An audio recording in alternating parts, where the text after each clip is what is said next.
ওচৰতে সকাম এটা আছে, খাব ওলাইছোঁ।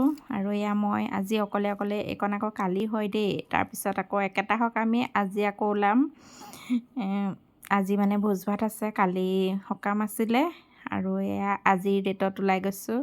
আজি ভোজ খাবৰ কাৰণে গৈছোঁ সেয়া। আৰু আজি মোৰ লগত আছে বেটাই আকৌ কেমেৰা ধৰিছে দেই। কেমেৰাটো কেনেকৈ ধৰিছে ক'ব নোৱাৰোঁ আৰু, কি উঠিছে নুঠিছে। তাৰপিছত এয়া আহি গ'লোঁ, বেটা আৰু মই গেট চেট বন্ধ কৰি ল'লোঁ। কৰি মেলি এতিয়া সকামৰ ঘৰত আহি আছোঁ। আমাৰ ঘৰৰ পৰা বেছি দূৰ নহয়, স্কুলখন পাৰ হৈয়ে পায়। তাৰপৰা এয়া সৰু বেটা মই এনেধৰণে আহি আছোঁ। আমাৰ গাঁৱৰ পৰিৱেশটো ইমান ধুনীয়া লাগে, আপোনালোকে কেনেকুৱা দেখিছে ক'বচোন। এয়া আমাৰ ফ্ৰণ্টত ফিচাৰী এটা আছে আৰু এইফালে গছ গছনিবোৰ আছে। আৰু তাৰপিছত আহি গ'লোঁ, দেখিছে নহয় এয়া ৰাইজসকল বহি আছে খানা খাবৰ কাৰণে সকলোবোৰ। আৰু ময়ো আহি বহি ল'লোঁ আৰু কথা চথা পাতি ল'লোঁ আৰু দুইজনীয়ে কিবা এটা কৈ হাঁহিছোঁ মানে। তাৰপিছতে এয়া কথা পাতি মেলি বহি গ'লোঁ। তাৰপিছত অকণমান দেৰি বহাৰ পিছতে আকৌ খানা খাবলৈ আহি গ'লোঁ। এয়া দেখিছে আমাৰ এয়া ৰাইজসকলে খাই আছে। অকণমান সকলোকে দেখাই দিছোঁ আৰু। তাৰপিছত মই দেখাম বাৰু খানাটো কি কি খুৱাইছে আপোনালোকক।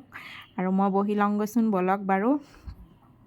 এয়া সকলোৱে মিলি জুলি বহি আছে আৰু আমাৰ গাঁৱলীয়া জেগাত এনেকৈয়ে খায় বাৰু। আপোনালোকৰ তাত কেনেকৈ খায় ক'বচোন। আৰু সকাম বুলি ক'লে এনেকৈ মিলা প্ৰীতি হ'লে ভাল লাগে ন, সকলো মানুহ দেখা শুনাকৈ খাই বৈ। দেখিছে আজি মাছ খুৱাইছে, মাছ দালি, তাৰপিছত এইফালে জ্বলা ভাজি আছে আৰু কিবা কিবি ধেৰ আৰু মাছ ফ্ৰাই সকলোখিনি।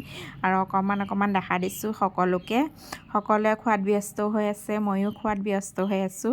এয়া আমাৰ সৰু বেটা আৰু ডাঙৰ দেহাই আগতেই খাই গ'ল বাৰু, আমালৈ নৰলেই মানে। তাৰপিছত আহি ঘৰ পাই গ'লোগৈ। ভিডিঅ'টো ভাল লাগিলে লাইক কমেণ্ট কৰিব সকলোৱে। মোৰ চকুত আকৌ কিবা এটা লাগি আছে সেইকাৰণে কৈছোঁ এনেকৈ।